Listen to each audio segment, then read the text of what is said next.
In this video, we're going to go over how to add a few different types of things in MyBib, including websites, books, and databases. Click here to go straight to one of those. The first thing we're going to talk about is how to add just general websites you might find.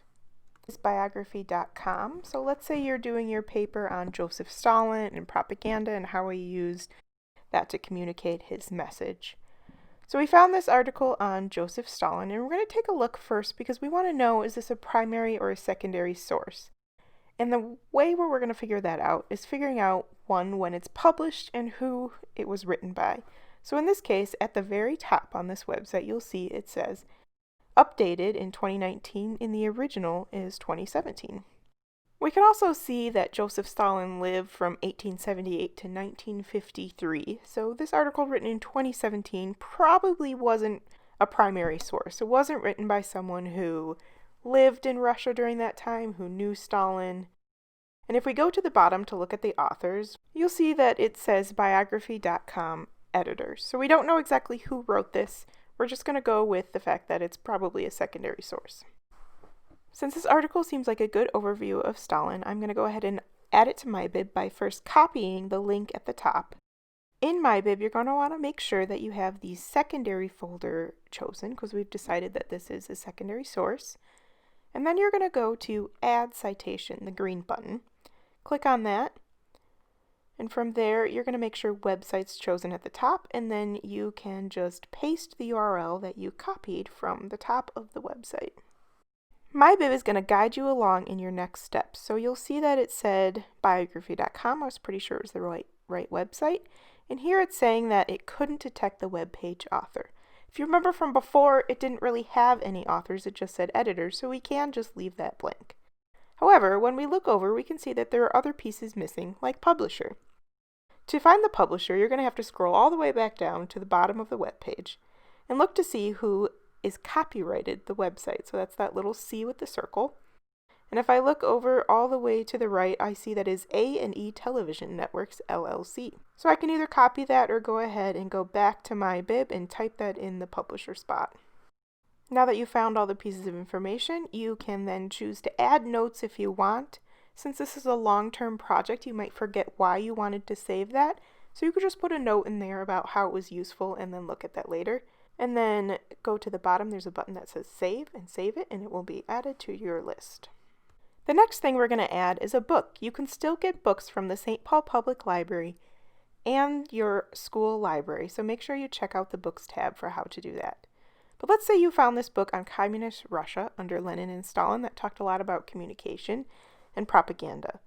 So you're going to copy the title of the book, then go back and do the same thing, add citation with the green button, but this time you want to choose the book tab and go ahead and paste the title right in.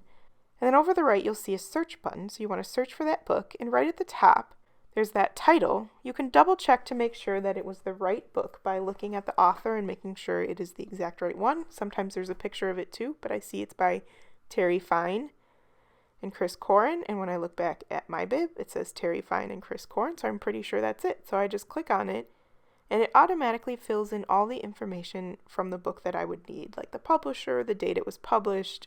So this will give me good information too when I'm thinking about my sources, because I know this was published in 2008 and it's a secondary source. So I put that in my secondary source section.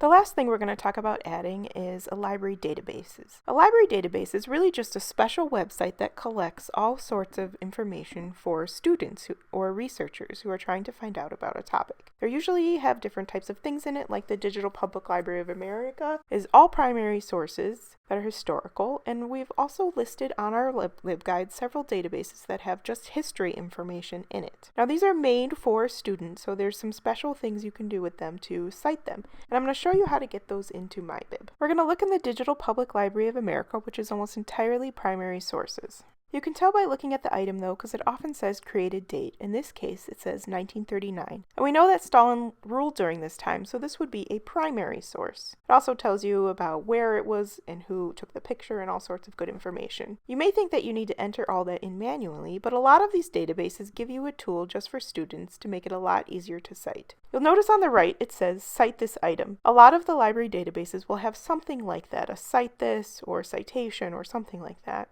And it will give you the entire citation all ready for you. There's a special way to get this into MyBib though, because we're not just having it find the information for us, we already have it and we just want to paste it into MyBib. So go ahead and copy the MLA, and then you're going to click Add Citation just like you did with the other ones. But there's a special section for when you already have the information, and that's under the More button. So the very last tab option says More. Click on that, and the very last option where it says Write and Paste Citation, you want to do that. And then the top box where it says Citation, we're going to paste the citation we copied from the DPLA and then save it at the bottom, and it's in there just like the other ones. If you come across a tricky website that you're just not sure how to cite, you can always ask your librarian and we'd be happy to help.